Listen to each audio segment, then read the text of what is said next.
कहानी 11 भाग 6। मूसा के स्थान पर यहोशू को चुना जाना।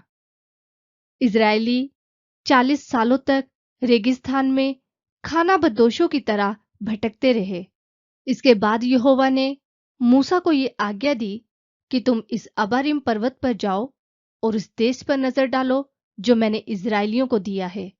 और जब तुम इस देश को देख लोगे तब तुम भी अपने भाई हारून के समान अपने लोगों में जा मिलोगे। फिर मूसा ने यहोवा से ये प्रार्थना की कि हे यहोवा, सारे मनुष्य की आत्माओं के परमेश्वर, इस सभा के लिए एक अगुए को नियुक्त कर दें।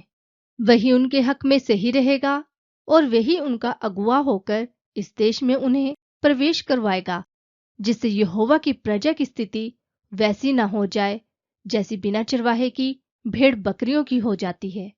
तब यहोवा ने मूसा को ये उत्तर दिया, नून के पुत्र यहोशू पर अपना हाथ रख दो, क्योंकि वे एक ऐसा पुरुष है जिसमें मेरा आत्मा बसा है।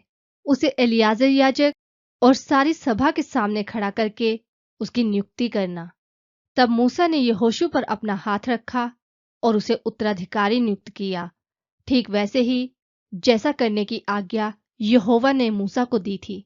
और यहोवा ने तब नून के पुत्र यहोशू को ये आज्ञा दी, हिवाए बांध और दृढ़ हो, क्योंकि इजरायलियों को उस देश में जिसे उन्हें देने को मैंने शपथ खाई है तू पहुंचाएगा, और मैं खुद तेरे संग रहूंगा। तब यहोवा के कहे अनुसार उसका दास मूसा वहीं मोआब देश में मर गया। और यहोवा ने उसे मोआब के देश में बेतपोर के सामने एक तराई में मिट्टी दी, और आज दिन तक कोई नहीं जानता कि उसकी कब्र कहाँ है।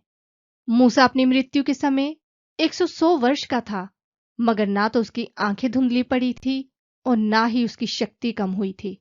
और मूसा के समान इज़राइल में कोई ऐसा नबी नहीं उठा जिससे यहोवा ने आमने सामने बातें की।